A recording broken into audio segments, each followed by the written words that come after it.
Hi, this is Christian Spletzer once again with Clockwork Recruiting. Today we're going to talk about stage 5, outreach, in the 8 stages of a successful retained search business. So, as you remember, we've gone through a number of different stages so far, and this is the part of the progression. So we're going to talk about, in this stage, how to outreach to the candidates on your research.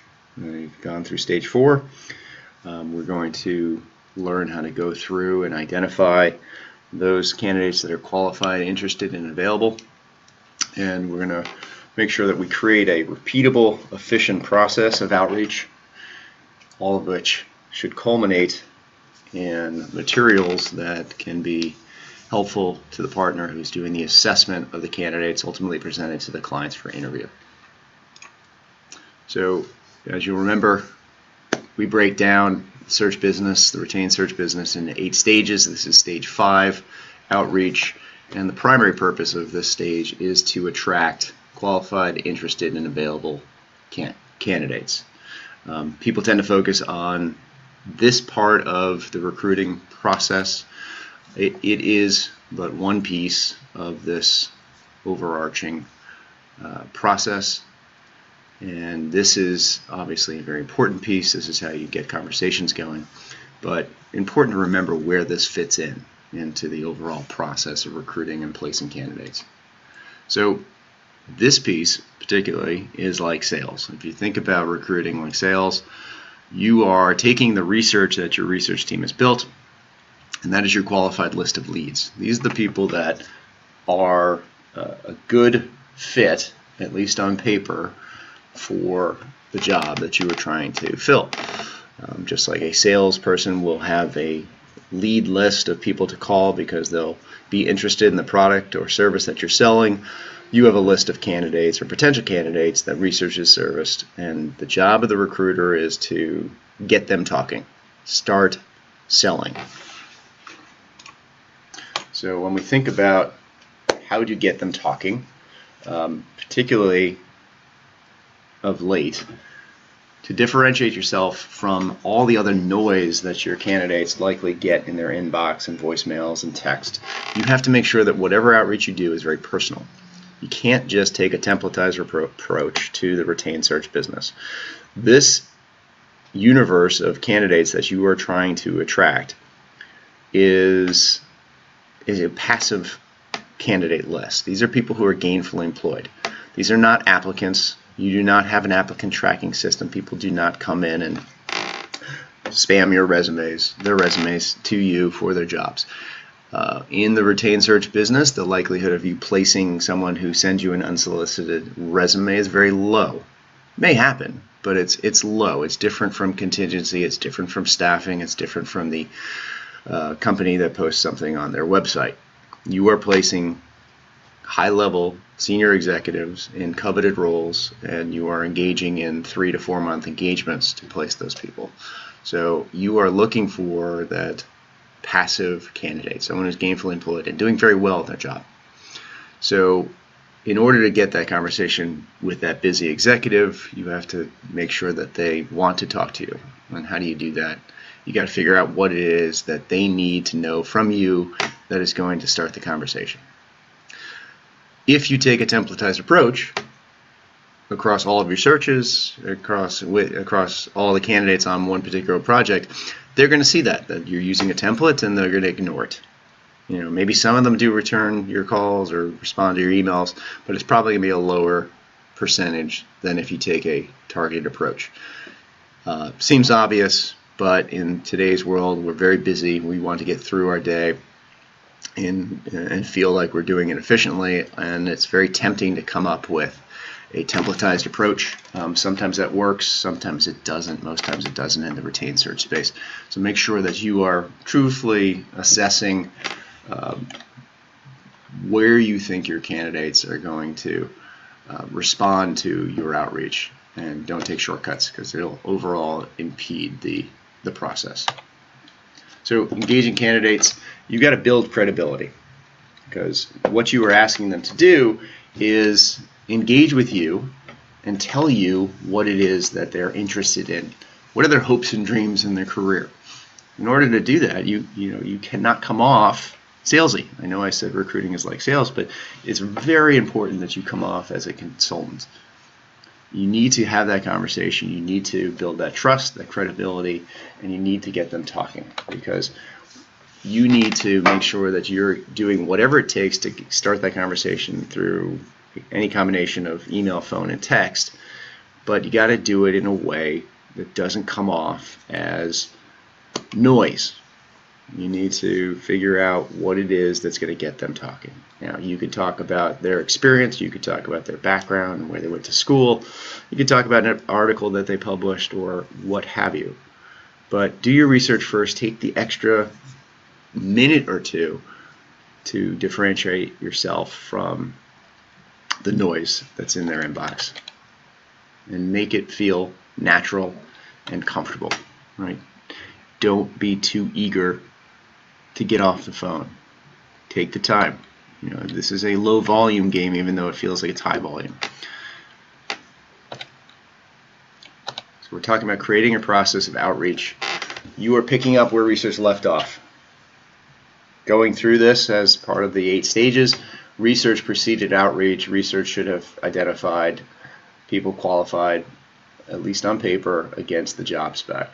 So you pick up that list, you figure out what your outreach cadence is, how many times are you going to call them, by what means, how are you reaching out to them, email, text, call, in mail, phone calls, what approach are you going to take, right? That depends on who you're trying to recruit.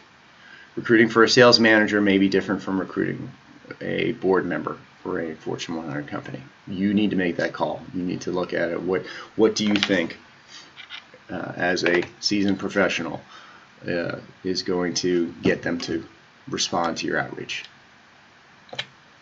And when do you stop? Part of that process of outreach is knowing when you've done enough. If you would determine your outreach cadence and the approach you're going to take, part of that is there's an end to that process. 3 calls, 2 emails, stop. Make sure you know when you're going to stop. If someone is not responding to your outreach, they're giving you a signal saying, I'm not interested. They're so not interested, they don't even think it's worth their time to let you know they're not interested. That's another issue. You need to figure out how to, again, that's about the credibility. You want to, over time, build the credibility so people know your name, know your brand, and respond to you and take the time to say no thanks. But when you reach out to somebody and you've gone through your cadence and they've not responded to you, they are telling you very clearly, not interested, and you should stop chasing them. If you don't, and you hope that they will respond to you, that's going to impede the process. Now, you can go back to them later on, maybe in desperation, but if you have a process and they respond that they're not interested by their silence, move on and come up with a different solution. Do more research, find other people to reach out to, but don't chase people who are telling you that they're not interested. When you do talk to somebody, you are both buying and selling, right? So once you get somebody on the phone, they say, yeah, I'll take a call, then talk to them. Don't pitch them over email, talk to them. Make sure you're establishing that relationship.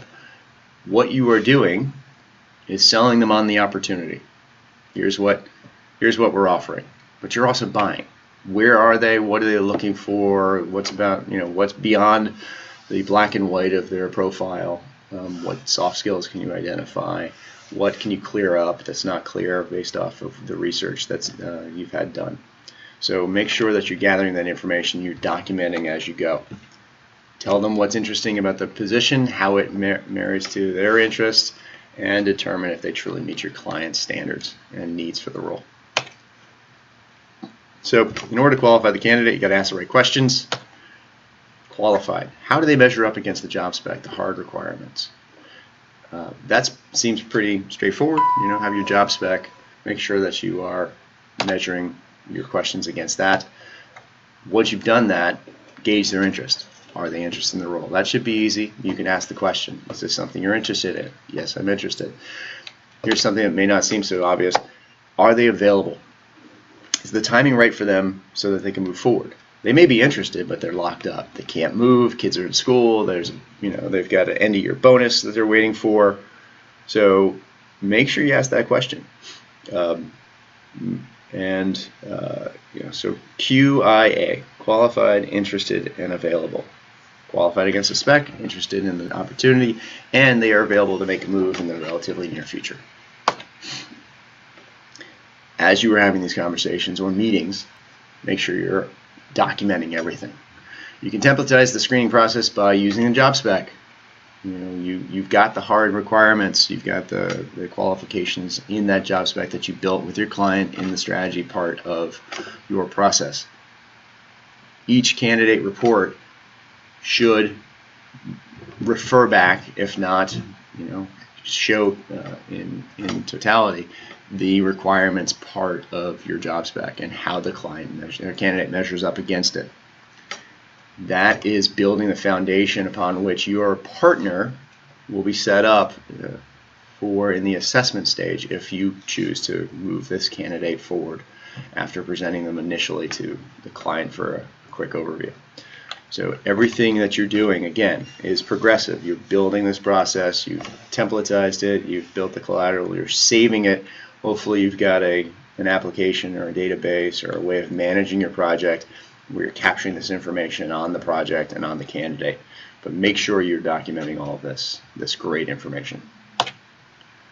Then you want to share it with your team. Anyone who's on this project internally should see this candidates and the information on it. From there, you need to determine what the client needs to know at this point. Sometimes this is the stage, you move them right into the candidate or the client for review. Others could be part of a more rigorous assessment process where client is going to wait until the partner does the full assessment. That's up to you, depending upon how you want to present each and every candidate. Be honest. It's tempting in the outreach stage to try to make candidates look good because then you can seemingly show results. We've got these candidates, they're interested.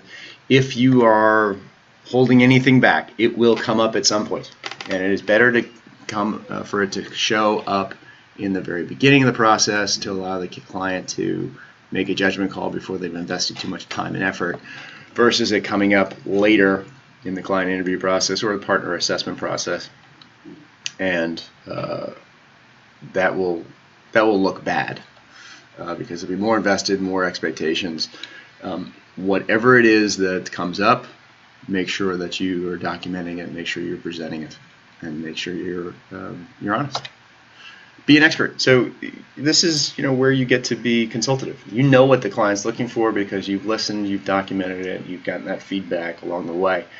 You are now matching the candidate's skill set to the requirements of the candidate. The client has told you that they have for this particular role. So don't just say, here's a resume, what do you think? That is a mistake that a lot of recruiters make. What do you think? That's not what the client is paying for. You're the expert. They're paying a lot of money for your expertise. Do the work. I am presenting this candidate because, and then outline why. Pros and cons against the spec. Pros and cons of what the client has told you they are looking for. But if you leave it to the client to make a judgment call mid-process, what do you think? You have no control over it. They're not going to remember what they told you.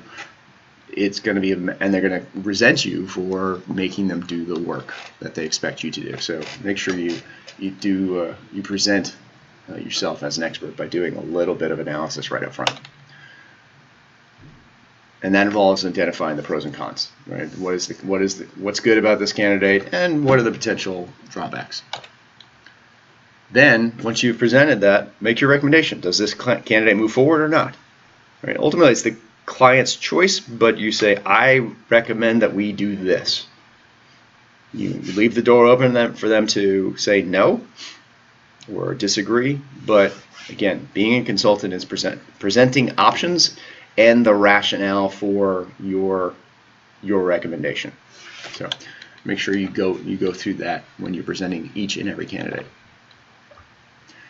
And once you present this, then you're set up for assessment. Whether you're doing it or another person on your team is doing it, you're giving the client informed options, and they're moving them forward. You've got the QIA documentation. Everything is lined up against the job spec.